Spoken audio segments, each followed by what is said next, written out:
नमस्कार दोस्तों, मैं ऋषि अमोक क्लासेस में आपका स्वागत अभिनंदन करता हूं। दोस्तों, उम्मीद करते हैं आप लोग अच्छे खासे होंगे और आपकी पढ़ाई भी अच्छी खासी चल रही होगी। दोस्तों, ये हमारा रिवीजन टेस्ट सीरीज का जो है टेस्ट नंबर 1 का दूसरा पार्ट है। पहले पार्ट में हम लोग क्या किए थे, क्वेश्चन नंबर 1 से लेकर 50 तक कंप्लीट कर चुके थे। आज हमारा टारगेट है 51 से लेकर 100 तक इसको कंप्लीट करना। ठीक है दोस्तों, चलते हैं अपने सीधा सेगमेंट पे बिना समय गंवाए। ठीक है, इसमें देखिएगा, पहला प्रश्न क्या है आपका, निम्नलिखित युग्म पर विचार कीजिए। संवैधानिक प्रावधान दिया गया है और कहां से अपनाया गया इसकी बात कर रहा है। मूल अधिकार फ्रांस, डीपीएसपी आयरलैंड, राज्य की अवशिष्ट शक्तियां कनाडा और सरकार का संसदीय स्वरूप कनाडा। दोस्तों, जो संसदीय स्वरूप है ये कहां से है, आपका ब्रिटेन से। कहां से? ब्रिटेन से। यानी पहला चौथा ऑप्शन क्या है आपका, गड़बड़ है। अवशिष्ट शक्तियां कनाडा, ये भी सही है। डीपीएसपी जो है आपका आयरलैंड, ये भी वहां से भी प्रेरित है। लेकिन ये जो मूल अधिकार है, मूल अधिकार ज्यादातर कहां से, हमारा यूएसए से। कहां से? यूएसए से है। यानी ये भी पहला भी ऑप्शन क्या है आपका, गलत है। इसमें कौन सा ऑप्शन सही होगा? केवल बी। ऑप्शन बी क्या होगा इसमें आपका, सही होगा। ठीक है, आगे चलिएगा। अगला प्रश्न है आपके सामने, राज्य मानवाधिकार आयोग के संदर्भ में आपको विचार करना है। क्या करना है आपको? विचार करना है। बताना क्या है, कह रहा है अब इसमें बताना कितने, अब कौन कौन से ऑप्शन इसमें सही हैं। ज्यादातर आपको सही ऑप्शन पूछा गया है। ठीक है, अब आपको सोचना है, जो कि टेस्ट सीरीज सॉल्व करने का मतलब ये, जब मैं ऑप्शन पढ़ूं आपको सोचना है हाँ ये सही है। आप पॉज कर लीजिएगा वीडियो को, पहले सोचा करिए कि मेरे आंसर बताने से पहले आप सोच लिया करिए, फिर आप आंसर मेरा देखा करिए। ठीक है, पहला ऑप्शन क्या है, एसएचआरसी को सिविल न्यायालय की सभी शक्तियां प्राप्त है, इसकी कार्यवाही न्यायिक प्रकृति की होती है। दूसरा ऑप्शन क्या है, यह केवल राज्य सूची के उल्लिखित विषयों के संबंध में मानवाधिकार के उल्लंघन की जांच कर सकता है। ठीक है, आगे क्या है, एसएचआरसी के अध्यक्ष और सदस्यों की पुनर्नियुक्ति के पात्र नहीं होते हैं। ठीक है, अब बताइएगा कौन सा ऑप्शन इसमें आपका सही है। दरअसल होता क्या है दोस्तों, जो ये पहला जो आपका ऑप्शन दे रखा है, ये पहला ऑप्शन क्या है आपका सही। क्यों? क्योंकि इसके पास सिविल न्यायालय की शक्तियां प्राप्त होती हैं, उसे कार्यवाही करने का पूरा अधिकार होता है। और जो ये जो राज्य मानवाधिकार आयोग होता है, इसको राज्य सूची के साथ साथ समवर्ती सूची पे भी सुनवाई करने का अधिकार होता है। ठीक है, यानी दूसरा ऑप्शन क्या है आपका, गलत है। तीसरा ऑप्शन जो कह रहे हैं, इसके सदस्यों पुनर्नियुक्ति पात्र नहीं होते बल्कि होते हैं। क्या होते हैं? इनके पुनर्नियुक्ति पात्र होते हैं। यानी स्टेटमेंट क्या है आपका, गड़बड़ दिया गया। यानी केवल एक स्टेटमेंट सही है। कौन सा? ऑप्शन एक। ठीक है, आगे चलते हैं। संविधान के मूल ढांचे के सिद्धांत के संदर्भ में निम्नलिखित कथनों पर आपको विचार कीजिए। ठीक है, और बताना है कौन सा कथन सही है। दरअसल जब आप प्रश्न सॉल्व करिएगा एग्जाम हॉल में, कोशिश करिएगा ऊपर क्या लिखा है जैसे मैंने पढ़ा, और फिर नीचे देखिए क्या पूछा है, सही पूछा है कि सही नहीं पूछा। इसको पढ़ के तब ऑप्शन पे जाइएगा। इससे आपको फायदा ये होगा, आपसे प्रश्न गलत नहीं होंगे। कभी कभी होता है कि हमें लगता है क्वेश्चन सही पूछा होगा और पूछा रहता है नहीं, इससे क्या होता है आपका ऑप्शन गलत हो जाता है। ठीक है, पहला ऑप्शन क्या है, यह संविधान में संशोधन करने के संसद के अधिकार को सीमित करता है। ठीक है, अगला क्या है, यदि कोई संशोधन संविधान के मूल ढांचे के उल्लंघन करता है तो इस संबंध में निर्णय लेने का अंतिम अधिकार न्यायपालिका के पास है। यह संविधान में लागू होने के बाद से सभी संशोधन पर लागू होता है। दोस्तों, ये आपको क्या होता है, दरअसल होता क्या है, जो बुनियादी ढांचे का सिद्धांत है कब आया था, 1973 में। किस केस में? केशवानंद भारतीवाद में। केशवानंद भारतीवाद में, चूंकि इसमें तब विवाद चल रहा था कि किस विषय पे संसद कानून में संशोधन कर सकती है संविधान में, किस पे नहीं कर सकती है। तो न्यायपालिका ने ये कहा भाई साहब संशोधन तो कर सकते हैं, लेकिन आप बुनियादी ढांचा जो होता है संविधान का, उसको आप संशोधित नहीं कर सकते। स्वाभाविक इससे क्या, संसद के संशोधन करने के जो अधिकार है सीमित हो गए। पहला स्टेटमेंट क्या है आपका, सही है। दूसरा क्या है आपका, यदि कोई संशोधन संविधान के मूल ढांचे का उल्लंघन करता है, इस संबंध में निर्णय लेने का अधिकार क्या है, न्यायपालिका के पास। बिल्कुल, न्यायपालिका ये जांच करती है कि भाई साहब क्या ये संविधान का उल्लंघन तो नहीं है। अगर है तो संविधान न्यायपालिका क्या कर सकती है, उसको इनवैलिड घोषित कर सकती है। अब कह रहा है यह संशोधन यह लागू होने के सभी, मतलब जब से संविधान लागू हो सब पे लागू होता है? नहीं दोस्तों, ये लागू होता है जब 1973 में, जब से आपका ये वाद आया है। क्या कि जब केशवानंद भारतीवाद आया है, उसके बाद से ये कहा गया है कि आप बुनियादी ढांचे के सिद्धांत जब से निर्णय आया था, कब आया था, 24 अप्रैल 1973 से के बाद से जो भी कानून बने हैं उस पर किया जा सकता है, इसके पहले वाले पे नहीं। ये किस केस में कहा गया था, एक केस आया था बामन राव। क्या नाम था? बामन राव। वामन राव के साथ 1981 में इसमें सुप्रीम कोर्ट ने यही निर्णय कहा था। यानी कौन सा ऑप्शन सही होगा इसमें? केवल ऑप्शन 2 यानी ऑप्शन बी क्या होगा आपका सही होगा। अगला क्या प्रश्न है? निम्नलिखित में से कौन वित्त आयोग के सदस्यों के योग और चयन के मानदंड का निर्धारण करता है? कौन करता है दोस्तों? संसद करती है। कौन करता है? संसद करती है। किस अनुच्छेद में है इसका उल्लेख है? अनुच्छेद 280। कहाँ है? अनुच्छेद 280। ठीक है, आगे चलते हैं। अगला प्रश्न आपके सामने, निम्नलिखित में से किस आयोग या समिति की सिफारिश के आधार पर भारतीय संविधान में मूल कर्तव्यों को शामिल किया गया था? कौन सी समिति दोस्तों? सोरसिंग समिति। कौन सी? सोरसिंग समिति की सिफारिश पे क्या हुआ था? 42वां संविधान संशोधन के माध्यम से क्या किया गया? 10 मूल कर्तव्य को संविधान में जोड़ा गया था। ठीक है, आगे चलते हैं। अगला प्रश्न आपके सामने, संविधान संशोधन विधेयक के संदर्भ में आपको विचार करना है, बताना है कौन सा स्टेटमेंट इसमें आपका सही है। क्या है? कह रहा संविधान के संघीय प्रावधान में संशोधन करने वाले विधेयक को आधे राज्यों के विधानमंडलों के द्वारा साधारण बहुमत से अनुमोदन किया जाना चाहिए। बिल्कुल दोस्तों, ये स्टेटमेंट क्या है आपका सही है। अगला क्या है? दूसरा स्टेटमेंट क्या है? राज्यों के विधान परिषदों के गठन या उसकी समाप्ति के लिए संसद की विशेष बहुमत की आवश्यकता होती है। अब बताइए कि स्टेटमेंट कौन सा सही है?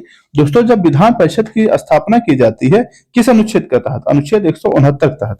अनुच्छेद 169 के तहत जब विधान परिषद का गठन किया जाता है, इसमें क्या प्रावधान है? इसमें प्रावधान ये है कि जो राज्य विधानमंडल होगा, राज्य विधानमंडल 2/3 बहुमत से पारित कर देगा, तो संसद इसे साधारण बहुमत से पारित करती है। अगर साधारण बहुमत से पारित कर देती है तो क्या होगा? विधान परिषद का आपका गठन किया जाता है। यानी दूसरा ऑप्शन गलत है, पहला ऑप्शन क्या है आपका सही है। ठीक है, आगे चलिएगा। शॉर्ट सेलिंग के संदर्भ में आपको विचार करना है, बताइएगा शॉर्ट सेलिंग क्या होती है। ठीक है, कह रहा है इसमें स्टॉक को बेचने शामिल है जो ट्रेडिंग के समय व्यक्ति का स्वामित्व में नहीं होता। ठीक है, सेबी द्वारा खुदरा, दूसरा ऑप्शन क्या? सेबी द्वारा खुदरा संस्थागत निवेशकों के दोनों के लिए शॉर्ट सेलिंग की अनुमति देता है। ठीक है, ऑप्शन बताइएगा कौन सा ऑप्शन सही है कि नहीं। दरअसल अभी हिंडनबर्ग की एक रिपोर्ट आई है, इसमें यह बताया गया शॉर्ट सेलिंग की वजह से क्या है काफी ज्यादा नुकसान हो रहा है, उसी पे यह चर्चा में आ गई। इसमें क्या है? दोनों स्टेटमेंट क्या है आपका दोस्तों सही है। क्या है?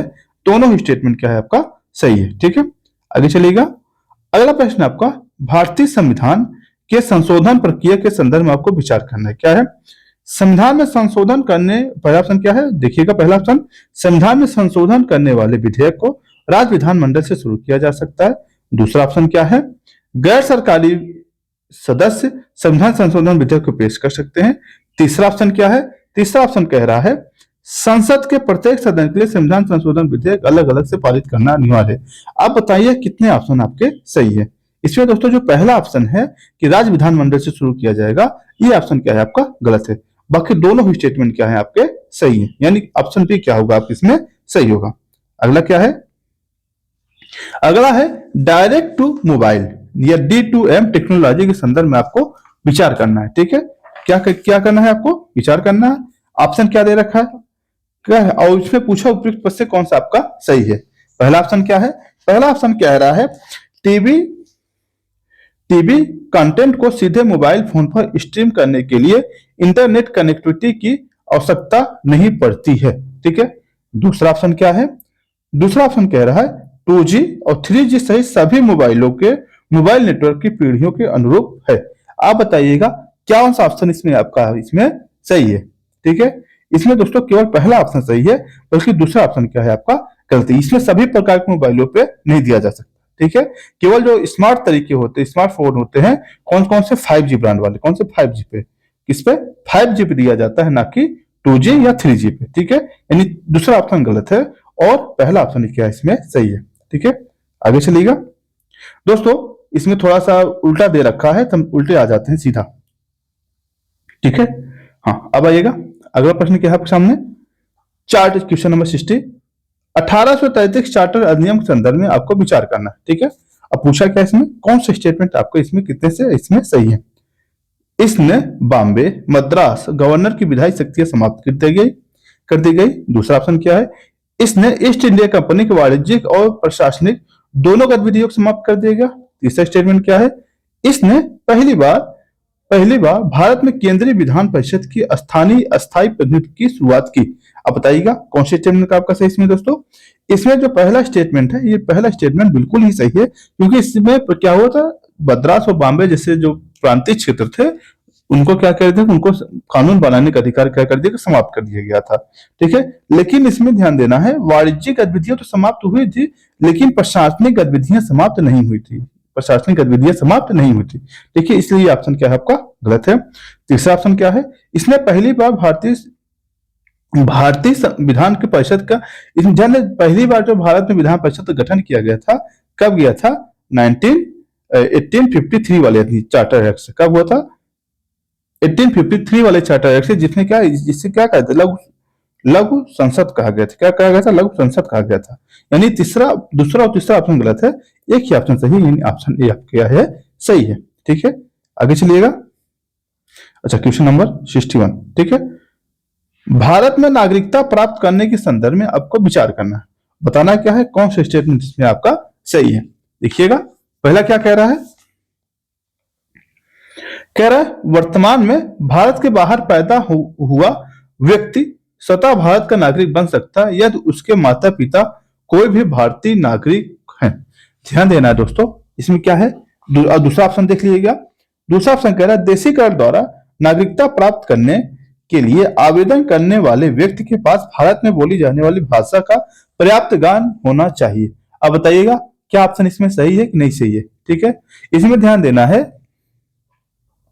अगर कोई भारत के बाहर पैदा हो रहा है और भारत का नागरिक नहीं हो सकता, ध्यान देना, अगर भारत बाहर कोई बाहर का वंश पैदा हो रहा हो तो भारत का नागरिक नहीं हो सकता, बल्कि उसके पहले का उस जन्म की तारीख से 1 वर्ष भीतर क्या होना चाहिए, भारत के अंदर होना चाहिए। ठीक है, पहला ऑप्शन क्या है आपका गलत है।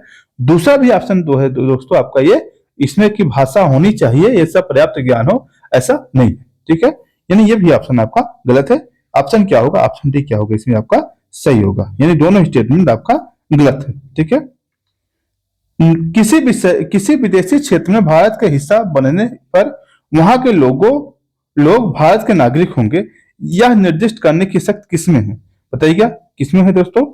दरअसल होता क्या है, यह शक्ति पूरा किसमें होती है, केंद्र सरकार में। यानी कौन भारत का नागरिक होगा, कौन सा नहीं होगा, यह किसके होता है, यह पूरा सरकार क्या होती है, केंद्र सरकार करती है अपने विधायी शक्तियों के माध्यम से।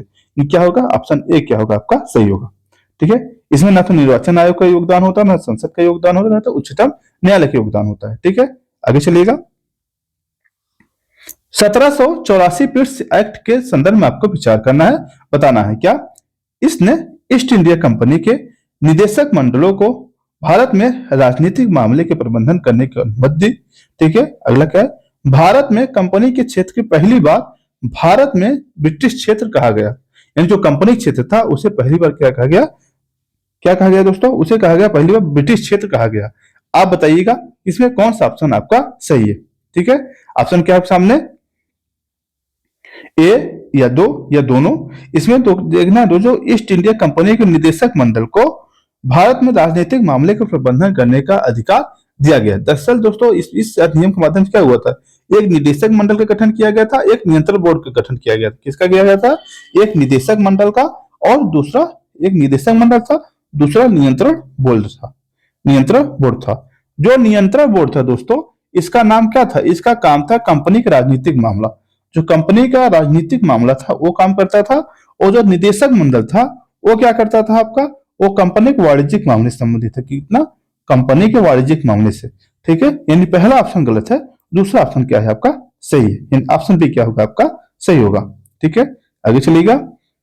भारतीय संविधान के अनुसार निम्नलिखित श्रेणियों में से 26 जनवरी 1950 को नागरिक बनने के पात्र होगा। ठीक है, कौन पात्र होगा, ऑप्शन क्या है सामने, एक व्यक्ति जो स्वतंत्रता से ठीक पहले 5 वर्ष तक भारत में रहा हो। दूसरा ऑप्शन क्या है, एक व्यक्ति जो 1 मार्च 1947 के बाद भारत से पाकिस्तान प्रवास कर गया हो लेकिन बाद में पुनर्वास के लिए भारत लौट आया हो, या एक व्यक्ति जिसके माता पिता का जन्म अविभाज्य भारत में हुआ हो और 26 जनवरी 1950 से पहले पाकिस्तान से भारत आ गया हो। फिर क्या है, एक व्यक्ति जिसके माता पिता का जन्म भारत के विभाजन के बाद भारतीय क्षेत्र में हुआ हो, वह अस्थायी तौर पर भारत के बाहर रह रहा हो। आप बताइए कौन सी इसमें ऑप्शन है जिसमें क्या बताता है कि 26 जनवरी 1950 पहले अगर आया है तो क्या होगा, भारत का नागरिक बनने का पात्र होगा। इसमें दोस्तों जो बी ऑप्शन है, क्या एक व्यक्ति जो 1 मार्च 1947 के बाद भारत से पाकिस्तान प्रवास कर गया लेकिन बाद में फिर भारत लौट आया है, वो क्या होगा, नागरिक बनने का क्या होगा, पात्र होगा। ठीक है, आगे चलते हैं। अगला प्रश्न है आपके सामने, 30 मीटर टेलीस्कोप परियोजना के संदर्भ में आपको विचार करना है। 30 मीटर जो टेलीस्कोप है, जो कभी काफी ज्यादा चर्चा में रहा और विश्व के सबसे चौड़े टेलीस्कोप में से एक रहा। ठीक है, देखिएगा क्या रहा, यह भारत, कनाडा, चीन, जापान, संयुक्त राज्य अमेरिका की संयुक्त परियोजना है। ठीक है, आगे क्या है, यह हबल टेलीस्कोप की तुलना में 12 गुना से अधिक रिजोल्यूशन वाली बेहतर छवियों को प्रदान करेगा। इसका निर्माण आर्कटिक क्षेत्र में स्वालबार्ड के लिए किया जा रहा है। आप बताइएगा कौन सा ऑप्शन इसमें आपका सही है। ठीक है, क्या है इसमें जो आपका सही, ये ऑप्शन जो देखा, पहला ऑप्शन और दूसरा ऑप्शन, ये दोनों ही स्टेटमेंट क्या है आपके सही है, लेकिन तीसरा स्टेटमेंट क्या है आपका गलत है। तीसरा स्टेटमेंट क्या है आपका गलत है। इसमें क्या है, इसमें ज्यादातर आपका जो है ये टेलीस्कोप जो है हवाईयन शॉट के लिए किया जा रहा है। ठीक है, और दुनिया का सबसे बड़ा उन्नत टेलीस्कोप ये है। ठीक है, और इसमें जो भाग लेने वाले देश हैं ये सभी क्या है, आपस में भाग ले रहे हैं। ठीक है, यानी पहला दूसरा स्टेटमेंट आपका सही है, तीसरा स्टेटमेंट क्या है आपका गलत है। ऑप्शन बी क्या होगा आपका इसमें सही होगा। आगे चलिएगा, अगला है कथनों पर विचार करना है। पहला कथन क्या है, संसदीय प्रणाली विधायिका और कार्यपालिका के बीच पृथकीकरण के सिद्धांत पर आधारित है। पहला ऑप्शन है। दूसरा ऑप्शन क्या है, ब्रिटिश संसद के विपरीत भारतीय संसद संप्रभु नहीं है। दोस्तों आपको बताना है कौन सा स्टेटमेंट आपका इसमें से सही है। दरअसल दूसरा स्टेटमेंट तो आपका सही लग रहा है, क्यों, क्योंकि जो ब्रिटिश संसद है विश्व के सबसे संप्रभु संसद है। अगर किसी पुरुष को बता दी स्त्री तो स्त्री होगी, कोई दोबारा पुरुष नहीं बन सकता। ठीक है, लेकिन भारत में कार्यपालिका और विधायिका के पृथकीकरण की बात नहीं है, बल्कि विधायक जो कार्यपालिका होती है विधायिका के प्रति उत्तरदायी होती है। सभी कार्यों के लिए क्या होती है, उत्तरदायी, एक दूसरे के प्रति क्या है, अंतर संबंधित है। ऐसा नहीं कि हमारे यहाँ क्या है, समन्वय है, इनके दोनों का क्या समन्वय है। कैसे, क्योंकि विधायिका का ही सदस्य क्या बनता है, कार्यपालिका का सदस्य बनता है। और अनुच्छेद 75 में क्या लिखा गया है, अनुच्छेद 75 में तो यह लिखा है कि जो मंत्री होते हैं लोकसभा के प्रति उत्तरदायी होंगे। इसका मतलब क्या, उसको उत्तरदायी बनाया गया है। ठीक है, तो यहाँ हमारे यहाँ पृथकीकरण नहीं है। अगर अध्यक्षीय शासन प्रणाली होता जैसे अमेरिका जैसा, तो वहां क्या होता है, पृथकीकरण होता। यानी ऑप्शन 1 क्या है आपका गलत है, दूसरा स्टेटमेंट क्या है आपका सही है। यानी कौन सा इसमें गलत ऑप्शन होगा, ऑप्शन डी आपका इसमें सही होगा। आगे चलिएगा, अगला प्रश्न है, निम्नलिखित में से कौन सा नीति निश्चय सिद्धांत गांधीवादी विचारधारा से आधारित है। चूंकि आप जब डीपीएसपी पढ़ रहे होंगे 3 प्रकार के विचार मिलते हैं, उसमें समाजवादी मिलता है, गांधीवादी मिलता है और उदारवादी मिलता है। और आपसे विभिन्न एग्जामों में आपसे प्रश्न पूछा जाता रहा है कौन किससे संबंधित है। ऑप्शन क्या है, ग्रामीण क्षेत्र पर व्यक्तिगत अथवा सहकारिता के आधार पर कुटीर उद्योगों को बढ़ावा देना। दूसरा ऑप्शन क्या है, कृषि पशुपालन आधुनिक एवं वैज्ञानिक आधार पर व्यवस्थित करना, लोगों में पोषाहार के स्तर और जीवन के स्तर को ऊंचा करना उठाना। ठीक, आगे क्या है आपका, दिए गए सभी निर्देशक तो गांधीवादी विचारधारा से है। दोस्तों सभी तो नहीं है, इसमें सिर्फ केवल पहला जो ऑप्शन है, जो कि गांधी जी क्या थे, ग्रामीण क्षेत्र पे ज्यादा फोकस कर रहे थे। गांधी जी जो थे आपके ग्रामीण क्षेत्र में ज्यादा फोकस कर रहे, इसलिए क्या है आपका पहला ऑप्शन सही है। ये जो कृषि और पशुपालन है ये आपका उदारवादी विचारधारा किसका है, उदारवादी विचारधारा है, न कि गांधीवादी। और लोगों में पोषाहार स्तर और जीवन स्तर उदारने की बात की जा रही है, ये आपकी समाजवादी विचारधारा। कौन सी, समाजवादी विचारधारा है। ठीक है, यानी ऑप्शन क्या है, ऑप्शन ए आपके इसमें सही होगा। आगे चलिएगा, अगर कह रहा है निम्नलिखित देशों में से विचार करना है, आपको क्या करना है, इसमें विचार करना है। और कह रहा है किसकी सीमा फारस की खाड़ी से लगती है। फारस की खाड़ी आपको पता है किससे लगती है, आपको बताना है। ऑप्शन क्या है आपके सामने, बहरीन है, ईरान है, कुवैत है और सऊदी अरब है। आप बताना है किसकी सीमा लगती है। दोस्तों सभी सीमा आपने देखा होगा कि ऐसे, सॉरी ये सीमा करिएगा, ये क्या है आपका, ऐसे है फारस खाड़ी है, ये भारत है आपका। तो यहाँ क्या है, पूरे ऐसे क्षेत्र ऐसे क्रम में लगे हुए हैं। इन चारों ही ऑप्शन क्या है इसमें आपके सही है। ठीक है, आगे चलिएगा, अगला है राष्ट्रीय मानवाधिकार के अध्यक्ष और सदस्यों की पुनर्नियुक्ति एक चयन समिति के सिफारिश पर राष्ट्रपति द्वारा की जाती है। ठीक है, अब बता रहा है कौन चयन समिति में सदस्यों में शामिल होते हैं। अब बताना है आखिर कौन सदस्य में कौन चयन समिति में होते हैं। ऑप्शन क्या आप सामने, राज्यसभा सभापति, लोकसभा में विपक्ष के नेता, केंद्रीय गृह मंत्री, प्रधानमंत्री। दरअसल होता क्या दोस्तों, आप बताइए कि कौन सा ऑप्शन इसमें आपका सही है। इसमें ध्यान देना है, जो राज्यसभा का सभापति होता है, राज्यसभा का सभापति जो होता है, जिसे हम उपराष्ट्रपति कहते हैं, क्या कहते हैं, उपराष्ट्रपति कहते हैं। ये कभी भी किसी भी समिति के सदस्य नहीं होते, ध्यान देना है, कभी भी किसी भी समिति के इसके नहीं होते, यानी पहला ऑप्शन इसमें गलत है। अगर आप काट देते तो बाकी ऑप्शन क्या है आपका सही हो जाता है, यानी ऑप्शन बी आपका क्या हो जाता, सही हो जाता। लेकिन इसमें ध्यान देना है, ये जो समिति बनती है 6 सदस्य होते हैं। कितने होते हैं? 6 सदस्य होते हैं। एक तो लोकसभा में विपक्ष के नेता, केंद्रीय गृह मंत्री और प्रधानमंत्री। इसके साथ कौन कौन होता है? दोनों सदन कौन कौन से? लोकसभा के अध्यक्ष और राज्यसभा के उपसभापति। कौन? उपसभापति, ठीक है। और दोनों प्लस राज्यसभा में विपक्ष नेता। कौन? राज्यसभा में विपक्ष के नेता। ये इतने सदस्य होते हैं जो इस काम करते हैं। 6 सदस्य पूरा समिति की होती है। और इसमें ध्यान देना, इनका कार्यकाल वगैरह देख लीजिएगा, क्योंकि प्रश्न यहां से बन सकता है, ठीक है। आगे चलिएगा। अगला प्रश्न है आपके सामने, हाल ही में भारत के प्रधानमंत्री महाराष्ट्र के नासिक में स्थित कालाराम मंदिर के दर्शन किए। इस संदर्भ में आपको विचार करना है, बताना है कौन सा स्टेटमेंट आपका इसमें सही है। कह रहा है यह मंदिर गोदावरी नदी के तट पर स्थित है, पहला ऑप्शन है। दूसरा ऑप्शन कह रहा है यह मंदिर श्री कृष्ण के भाई बलराम को समर्पित है। आप बताइएगा कौन सी स्टेटमेंट आपके इसमें सही है दोस्तों। दरअसल पहला स्टेटमेंट आपका सही है, गोदावरी नदी के तट पर स्थित है, लेकिन यह बलराम का नहीं बल्कि माता सीता प्लस लक्ष्मण की किसी माता सीता और लक्ष्मण जी की है, न कि कृष्ण भाई बलराम की। ये दूसरा ऑप्शन गलत है, पहला स्टेटमेंट क्या है आपके इसमें सही है, ठीक है। आगे चलिएगा। अगला प्रश्न है आपके सामने, क्या लोकपाल के संदर्भ में आपको विचार करना है, बताना है कौन सा स्टेटमेंट आपका सही। इसमें कितने स्टेटमेंट आपके सही है। पहला क्या है, लोकपाल के संदर्भ में एक अध्यक्ष और अधिकतम 8 सदस्य होते हैं। बताइएगा क्या स्टेटमेंट सही है कि नहीं सही है। बिल्कुल दोस्तों, इसमें क्या होता है, एक क्या होते हैं अध्यक्ष होते हैं, बाकी अधिकतम 8 सदस्य होते हैं। पहला स्टेटमेंट क्या आपका सही है।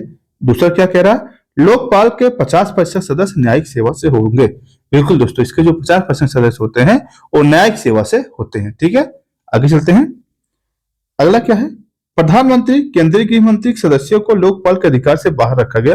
दोस्तों, लोकपाल के अंतर्गत कोई भी बाहर नहीं है, कोई चाहे प्रधानमंत्री हो, चाहे कोई मुख्यमंत्री हो, चाहे कोई गवर्नर भी क्यों ना हो, इसके दायरे से बाहर नहीं है। यानी तीसरा स्टेटमेंट गलत है, पहला और दूसरा क्या है आपका सही है, ऑप्शन बी क्या होगा आपका सही होगा। अगला प्रश्न क्या आपके, अगला प्रश्न है अनुच्छेद 1 के वर्णित राज्य का संघ के संदर्भ में आपको विचार करना है। क्या अब बताना है कौन सा स्टेटमेंट आपका सही है। पहला ऑप्शन क्या है, सभी राज्य और संघ शासित प्रदेश राज्यों के संघ के अभियुक्त का हिस्सा है। अब बताइएगा क्या ऑप्शन सही है या नहीं सही। दूसरा ऑप्शन क्या है, संघ शासित प्रदेश केंद्र सरकार के साथ राज्यों के समान संबंध होता है। अब बताइएगा जो संघ शासित प्रदेश होते हैं केंद्र सरकार के साथ क्या सभी समान संबंध होते हैं। नहीं दोस्तों, यह सरकार या संसद अपने शर्तों अनुसार निर्धारित करती है, न कि समान होते हैं। पहला दूसरा ऑप्शन तो गलत है पहली दशा में। पहला ऑप्शन क्या है, सभी राज्य और संघ शासित प्रदेश राज्यों के संघ के अभियुक्त का हिस्सा है। नहीं दोस्तों, ये अभियुक्त नहीं, हमारे यहाँ कोई गठजोड़ वाला संघ नहीं बना है, बल्कि केंद्र ने राज्यों का निर्माण किया, ना कि राज्यों ने केंद्र का निर्माण किया है, ठीक है। इन पहला और दूसरा ऑप्शन दोनों ही ऑप्शन क्या इसमें गलत है, ठीक है। ऑप्शन डी क्या होगा इसमें सही होगा, ठीक है।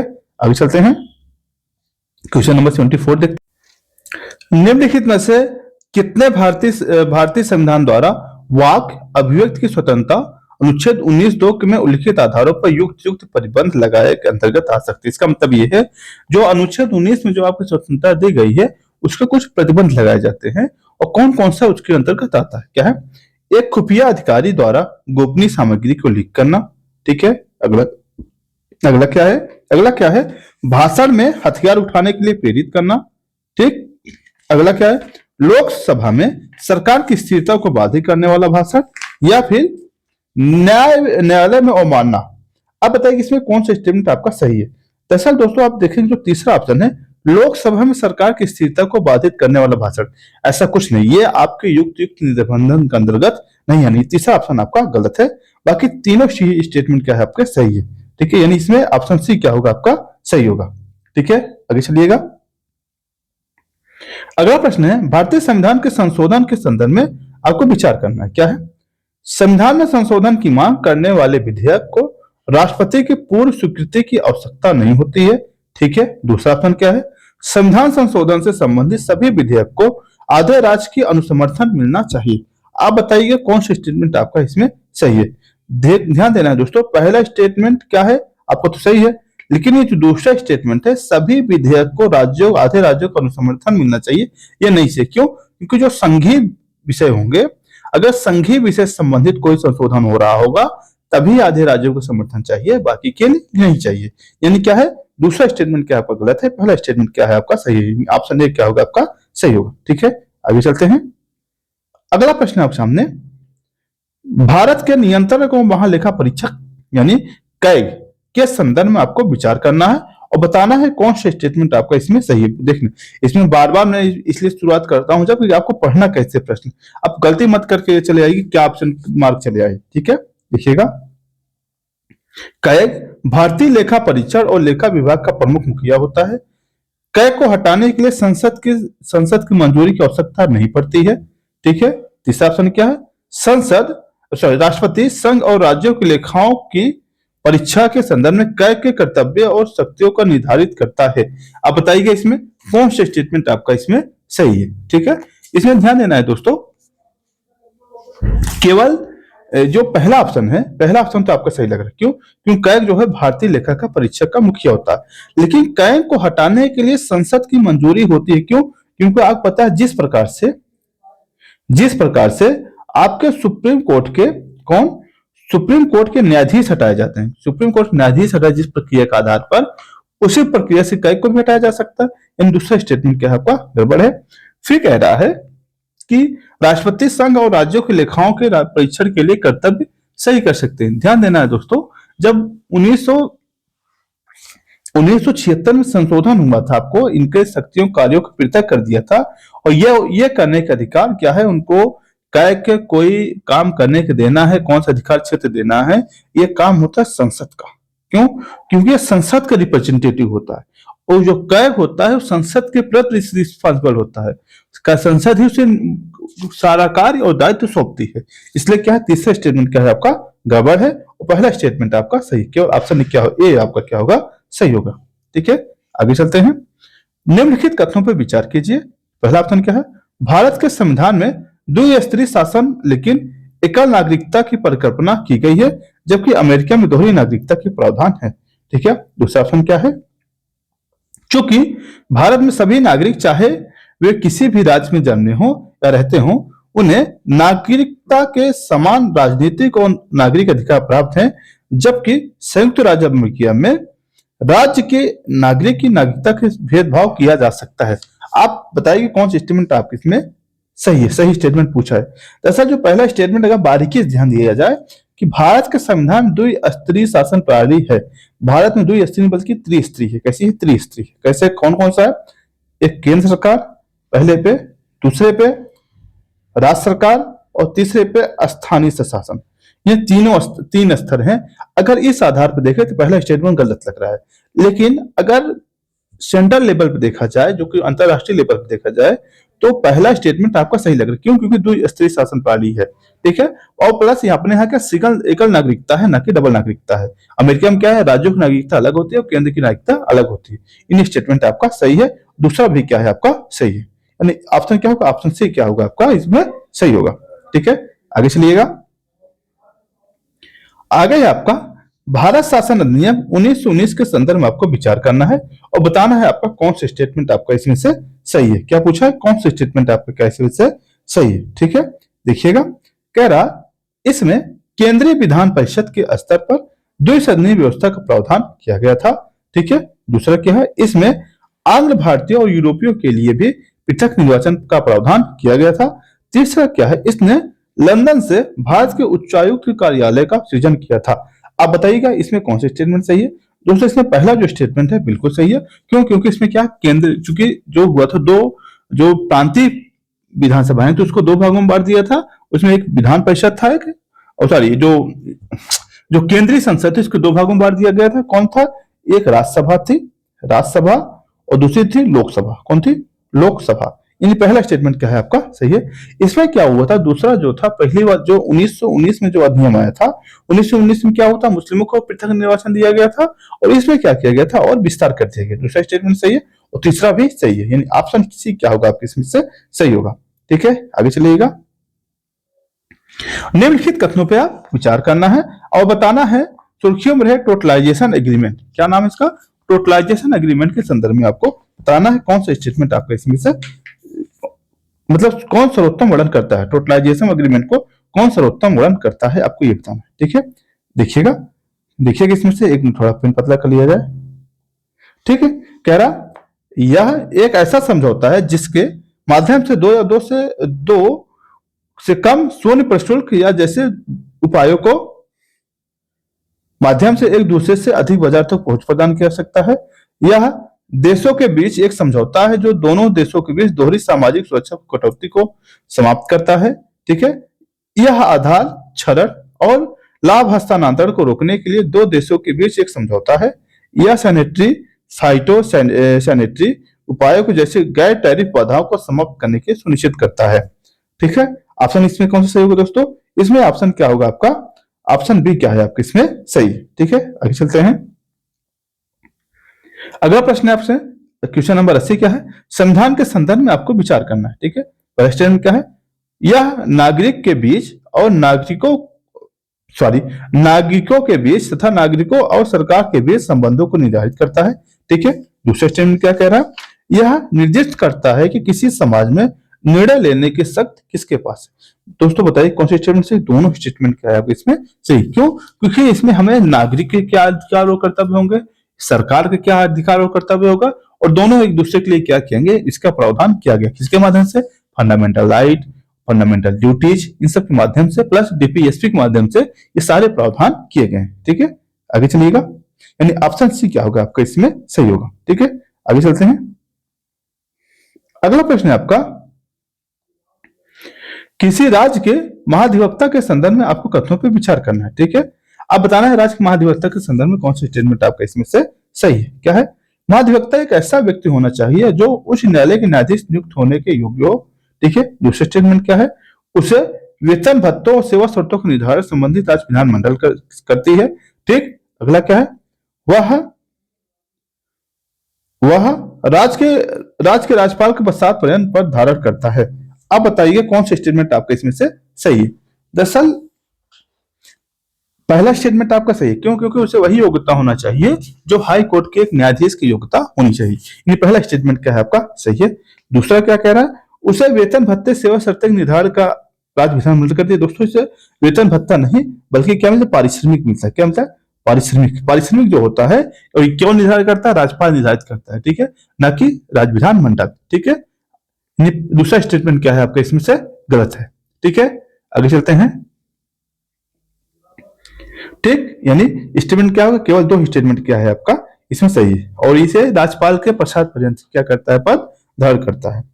अगला क्या है, भारत के संविधान के संदर्भ में आपको विचार करना है। संविधान सभा के संदर्भ में क्या विचार करना है, देखिएगा क्या कह रहा है, भारत के लिए संविधान सभा का विचार पहली बार एम.एन. राय ने किया है।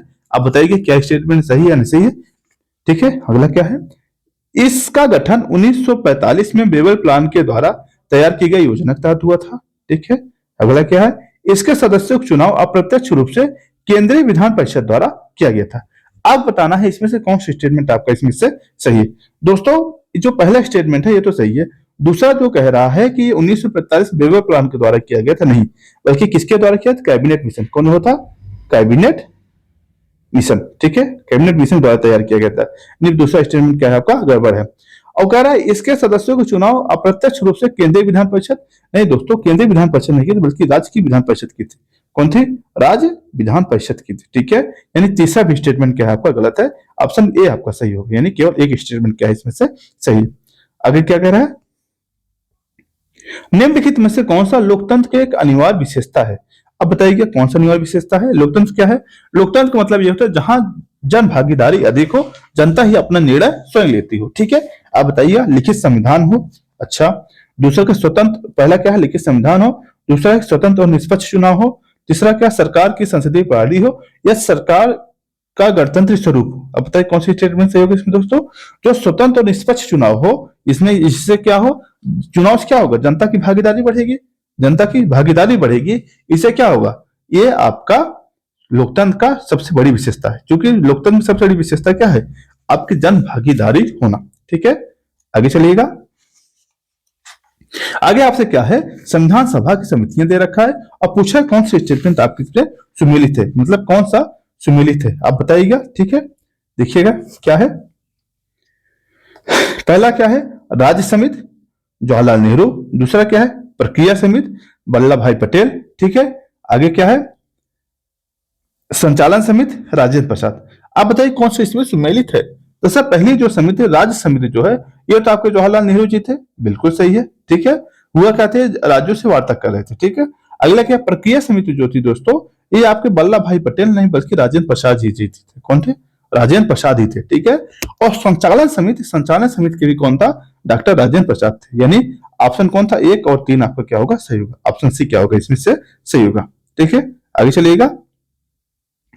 निम्नलिखित कथनों पर विचार कीजिए। कथन 1, भारत के किसी विदेश क्षेत्र में अधिग्रहण कर सकता है, वह अपने क्षेत्र को एक हिस्सा किसी विदेशी राष्ट्र को सौंप सकता है।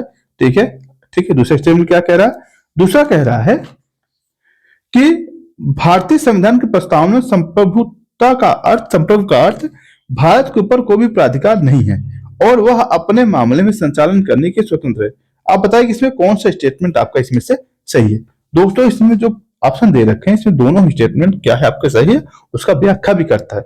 भारत अपने क्षेत्र को चाहे जिसको दे चाहे जिससे ले, ये उसका स्वयं का अधिकार है, इसमें कोई तीसरा टांग नहीं लड़ा सकता ना। इसलिए क्या है, ऑप्शन के आप क्या होगा इसमें से सही होगा। ठीक है, आगे चलिएगा। क्वेश्चन नंबर 86 देखते हैं क्या है। कह रहा है निम्नलिखित पे विचार कीजिए, भारत शासन अधिनियम 1935 के उपयुक्त में से कितने प्रावधान थे। ठीक है, ऑप्शन क्या है, संघीय लोक सेवा आयोग, दूसरा क्या है, केंद्र में द्वैध शासन, तीसरा है आरबीआई की स्थापना, चौथा क्या, अखिल भारतीय संघ। अब बताइए कौन कौन से है। इसमें दोस्तों चारों ही थे, क्योंकि इसी समय क्या होता, लोक सेवा आयोग का गठन हुआ था, केंद्र में द्वैध शासन शुरू हुआ था और आरबीआई की स्थापना भी हो गया था। ठीक है, अखिल भारतीय संघ की स्थापना करने के बाद उसके मूल उद्देश्य ही था। इन चारों ही ऑप्शन क्या है इसमें आपका सही है। ठीक है, आगे चलिएगा। कह रहा है भारतीय संविधान के भाग 4 का के निम्नलिखित में से कितने मूल कर्तव्य नहीं है, यानी ना मतलब कितने मूल कर्तव्य नहीं है, इसमें से बताना है कौन सा मूल कर्तव्य इसमें से नहीं है। क्या है, पहला सार्वजनिक संपत्ति की सुरक्षा। ठीक है, अगला क्या है, महिलाओं के गरिमा के विरुद्ध अपमानजनक प्रथाओं का त्याग। ठीक, अगला क्या है, उसके बाद बच्चों के स्वास्थ्य के लिए अवसर प्रदान करना। ठीक, और अंतरराष्ट्रीय शांति के लिए बढ़ावा देना। अब बताइए कौन कौन सा इसमें मूल कर्तव्य में नहीं है। दोस्तों पहला और दूसरा स्टेटमेंट जो है आपका, ये क्या मूल कर्तव्य तो है, फंडामेंटल ड्यूटी तो है, लेकिन ये दोनों जो है तीसरे और चौथे क्या डीपीएसपी है आपके, क्या है ये डीपीएसपी है, ना कि आपके मूल कर्तव्य है। ठीक है, यानी केवल ए ऑप्शन क्या होगा इसमें सही होगा। ठीक है, आगे चलते हैं। अगला क्या है, green fuel alliance. Green fuel alliance के संदर्भ में आपको विचार करना है। ठीक है, कह रहा है क्या, यह दुबई में आयोजित यूएनएफसीसी के COP28 के दौरान शुरू की गई भारत और संयुक्त अरब अमीरात के बीच एक संयुक्त साझेदारी है। ठीक है, आगे चलते हैं। दूसरा स्टेटमेंट क्या है, इसका प्राथमिक उद्देश्य पश्चिमी एशियाई देशों से आयातित कच्चे तेल पर भारत की निर्भरता को कम करना है। आप बताइए इसमें कौन सा स्टेटमेंट आपका सही है।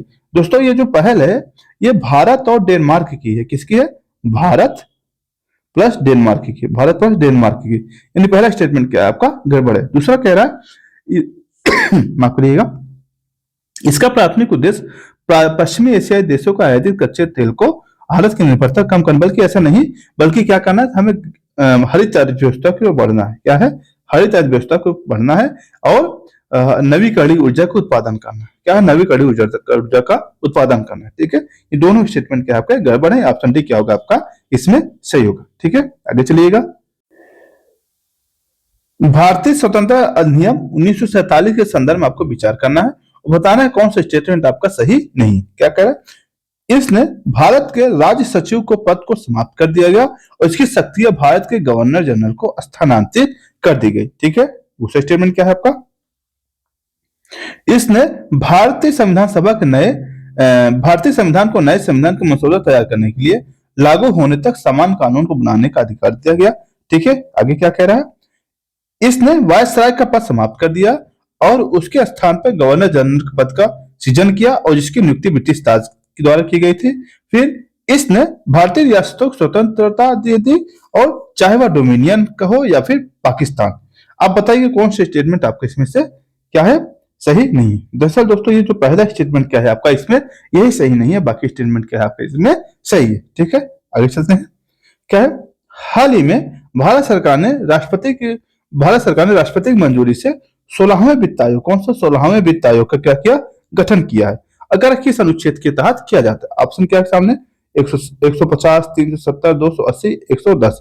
क्या होगा इसका दोस्तों, 280। किससे 16वां वित्त आयोग का अध्यक्ष कौन है, अरविंद पनगड़िया। कौन है, अरविंद पनगड़िया। ठीक है, ऑप्शन क्या है आपका, ये सही होगा, ऑप्शन सी आपका क्या होगा, सही होगा। अगला प्रश्न क्या है, निम्नलिखित कथनों पर आपको विचार कीजिए। क्या है, भारतीय निर्वाचन आयोग पंचायतों और नगर पालिकाओं के निर्वाचन के लिए जिम्मेदार है।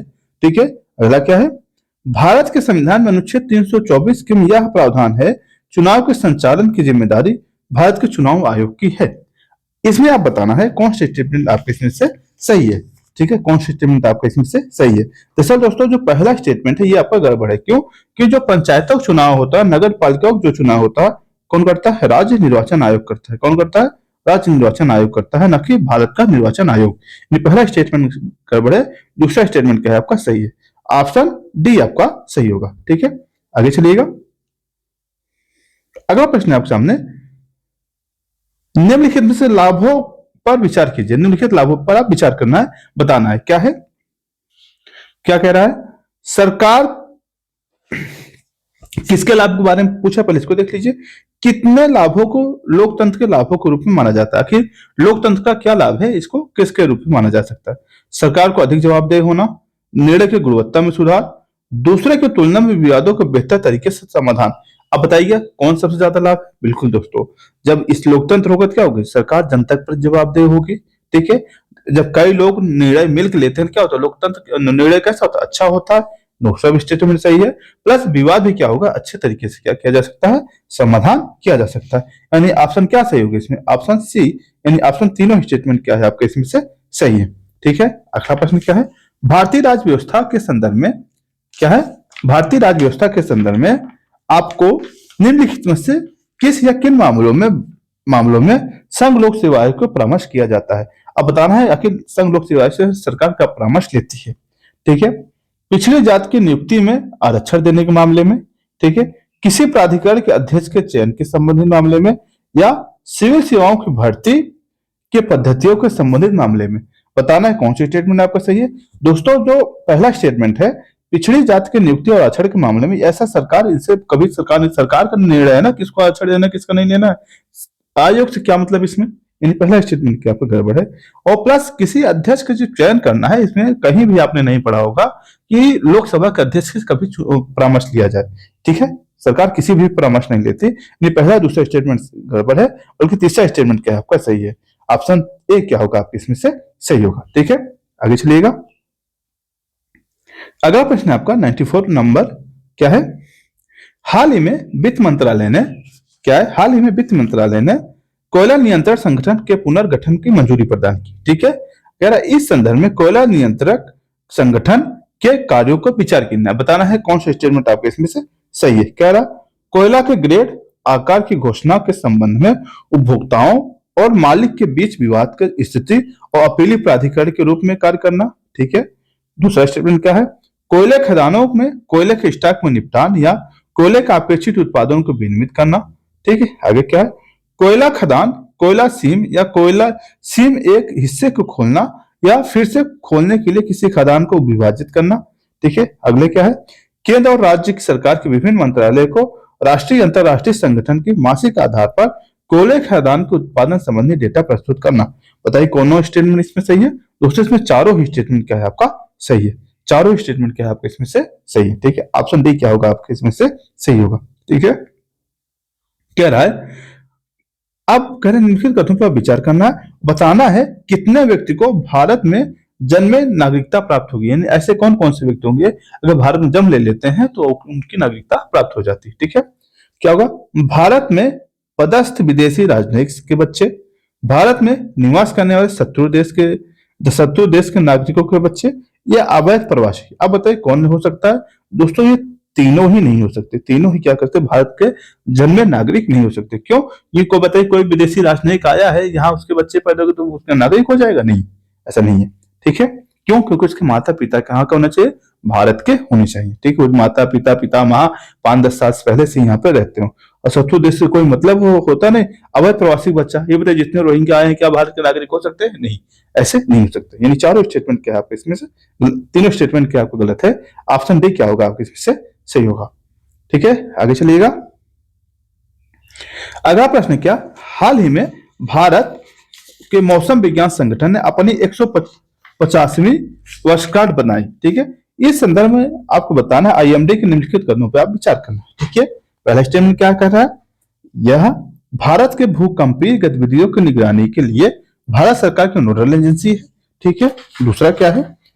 इसका मुख्यालय दिल्ली है। तीसरा क्या? यह पृथ्वी मंत्रालय के अंतर्गत काम करता है। आप बताइएगा कौन सा स्टेटमेंट आपका इसमें से सही है। ठीक है, जो आपका दोस्तों पहला स्टेटमेंट है, यह भूकंपीय गतिविधियों की निगरानी के लिए भारत की सरकार की नोडल एजेंसी है। भूकंप के लिए नहीं है दोस्तों। जो भूकंप के लिए नोडल एजेंसी है वो क्या क्या नाम है उसका? राष्ट्रीय भूकंप विज्ञान केंद्र। राष्ट्रीय भूकंप विज्ञान केंद्र जो है दोस्तों उसकी नोडल एजेंसी है। ठीक है, यही आपको क्या है? उसकी नोडल एजेंसी की, ना कि ये है। ठीक है, आगे चलते हैं। यानी बाकी दोनों स्टेटमेंट क्या है आपका सही है। ठीक है, ऑप्शन बी क्या होगा आपके इसमें से सही होगा। आगे चलते हैं। वित्तीय आपातकाल के संदर्भ में आपको विचार करना है। ठीक है, क्या कह रहा है? पहला स्टेटमेंट क्या है और बताना है कौन सा स्टेटमेंट आपका इसमें सही है, कौन सा स्टेटमेंट आपका सही है, ध्यान देना है। सबसे पहले ये देखना है सही पूछा या गलत पूछा है। क्या है? एक बार संसद द्वारा अनुमोदित होने के बाद वित्तीय आपातकाल रद्द होने तक अनिश्चित काल तक जारी रहता है। यानी अगर संसद अनुमोदन दे देती है वित्तीय आपातकाल को, क्या वित्तीय आपातकाल लागू रहेगा या नहीं रहेगा, इस पे विचार करना है। कह रहा है वित्तीय आपातकाल घोषित करने को लेकर राष्ट्रपति संतुष्टि को किसी भी अदालत में चुनौती नहीं दी जा सकती। ठीक है, अगला क्या है? वित्तीय आपातकाल को रद्द करने के संकल्प को लोकसभा में साधारण बहुमत से पारित करना आवश्यक है। ठीक है, अगला क्या है? अभी तक एक बार भी वित्तीय आपातकाल की घोषणा नहीं किया गया है। ठीक है, अब बताना है कौन सा स्टेटमेंट आपका सही है। दोस्तों पहला स्टेटमेंट का आपका तो बिल्कुल सही है। एक बार अगर वित्तीय आपातकाल लागू हो जाता है तो अनिश्चित काल तक चलता रहता है। आपातकाल की तरह या राष्ट्रपति शासन की तरह इसे बार बार बढ़ाने की जरूरत नहीं पड़ती। ठीक है, यानी पहला ऑप्शन क्या है आपका सही है। दूसरा ऑप्शन कह रहा है ये चुनौती नहीं दी जा सकती, नहीं ऐसा नहीं है। इसे सुप्रीम कोर्ट या फिर हाई कोर्ट में चुनौती दी जा सकती, इसका न्यायिक पुनर्लोकन किया जा सकता है। ऐसा प्रावधान कब किया गया? जो 44वां संविधान संशोधन था उसके माध्यम से यह प्रावधान किया गया। ठीक है, आगे क्या है? वित्तीय आपातकाल को रद्द करने से लोकसभा के बहुमत द्वारा नहीं दोस्तों, लोकसभा की बहुमत नहीं जरूरत है, बल्कि राष्ट्रपति अगर एक घोषणा कर देता है उसके माध्यम से क्या होगा? ये समाप्त कर हो जाएगा। यानी दूसरा स्टेटमेंट और तीसरा स्टेटमेंट गड़बड़ है और पहला और चौथा क्या है आपका सही है। ऑप्शन ए क्या होगा आपके इसमें से सही होगा। ठीक है, आगे चलिएगा। निम्नलिखित में कितने तत्व विभिन्न न्यायालय द्वारा निर्णय द्वारा संविधान की मूल संरचना को हिस्सा है? आप बताइएगा मूल संरचना का हिस्सा कौन सा है, ये आपको बताना है। ठीक है, ऑप्शन क्या आपके सामने? संविधान की पथ निरपेक्षता। ठीक है, संविधान की पथ निरपेक्षता कौन सा स्टेटमेंट का क्वेश्चन है? सॉरी माफ करिए, एक क्वेश्चन आपको छूट गया, पहले इसको देख लेते हैं। निम्नलिखित पे आपको विचार करना क्या? भारत शासन अधिनियम 1935। ठीक है, फिर कह रहा केंद्र और राज्य के बीच के लिए एक ही संविधान, देश की बड़ी आबादी के लिए जरूरत पूरा करना। कह रहा भारत हमारे संविधान के विशाल आकार देने के लिए उपयुक्त मत से कौन जिम्मेदार है? दोस्तों बिल्कुल जो भारत, चूंकि हमारे यहाँ जो भारत शासन अधिनियम आया था उसमें भी लगभग 300 से अधिक धाराएं थी। हम वहां से बहुत सी चीजें अडॉप्ट की हैं, तो इससे क्या हमारा संविधान और बड़ा होता चला गया। साथ ही केंद्र और राज्यों के लिए अलग अलग मतलब दायित्व दिए गए हैं, सबको अलग अलग शक्तियां दी गई हैं। तो क्या हो, जब अलग अलग प्रावधान किए जाएंगे तो स्वाभाविक है संविधान आपका बड़ा होगा। तीसरा स्टेटमेंट क्या है दोस्तों? बड़ी आबादी। बड़ी आबादी की जरूरत नहीं दोस्तों, क्योंकि एक प्रावधान जो किया जाएगा सभी नागरिक के लिए किया जाएगा, चाहे वहां एक व्यक्ति हो चाहे करोड़ व्यक्ति हो। ठीक है, ऐसा कोई लॉजिक नहीं है। तीसरा स्टेटमेंट आपका गड़बड़ है और एक और दो स्टेटमेंट क्या है आपका सही है। ठीक है, आगे चलिएगा। अगला कह रहा है कि निम्नलिखित कथनों पर आपको विचार करना है। ठीक है, अब कौन सा तत्व संविधान की मूल संरचना के अंतर्गत हिस्सा है? संविधान की निरपेक्षता, दूसरा क्या विधायिका और कार्यपालिका बीच शक्तियों का पृथक्कीकरण, न्याय तक प्रभावी पहुंच, उच्चतम न्यायालय की वरिष्ठ अधिकारिता और समाजवादी राज्य। आप बताइए कौन सा स्टेटमेंट आपका इसमें से सही है? ठीक है, दरअसल दोस्तों जो समाजवादी राज्य है ये आपका बुनियादी ढांचा के अंतर्गत नहीं आता, ये आपका बुनियादी ढांचा के अंतर्गत नहीं आता, बल्कि ये शुरुआती पहले, दूसरे और तीसरे चौथे स्टेटमेंट क्या है आपके, चारों आते हैं। ठीक है, यानी ऑप्शन कौन सा सही होगा? ऑप्शन सी आपका सही होगा, केवल 4। ठीक है, आगे चलते हैं। अगला लास्ट प्रश्न है हमारा, क्या है? भारत के संविधान के अनुच्छेद 12 के अंतर्गत राज्य शब्द में निम्नलिखित कितने शामिल है? यानी जब हम कहा जाता है ना, जब तक के संदर्भ से अन्यथा अपेक्षित ना हो राज्य के अंतर्गत, तो राज्य कौन होगा इसके बारे में बात की जा रही है। संसद और राज्य के विधानमंडल, ठीक है, संघ की कार्यपालिका, राज्य सरकार की कार्यपालिका, नगर पालिकाएं, पंचायतें, एलआईसी और ओएनजीसी जैसे प्राधिकरण। अब बताइए कौन सी स्टेटमेंट आपका सही है दोस्तों? इसमें चारों ही स्टेटमेंट क्या है आपके सही, चारों ही सही है। सभी क्या होंगे आपके राज्य की परिभाषा के अंतर्गत आएंगे। ठीक है दोस्तों, आज के लिए इतना ही, आगे मिलेंगे नेक्स्ट वीडियो के साथ टेस्ट नंबर 2 में। ठीक है, आज के लिए इतना ही, धन्यवाद। इसका पीडीएफ लेना चाहते हैं, हमारा चैनल है क्या, अमोघ क्लासेज, वहां से आप जुड़ सकते हैं, इसका पीडीएफ प्राप्त कर सकते हैं। साथ ही दोस्तों वहां पे आपके परीक्षा तैयारी की और अच्छा बेहतर करने के लिए वहां फैक्ट चीजें काफी उपलब्ध कराई जा रही हैं, ताकि आपकी तैयारी और बेहतर हो सके। ठीक है, आज के लिए इतना ही, धन्यवाद।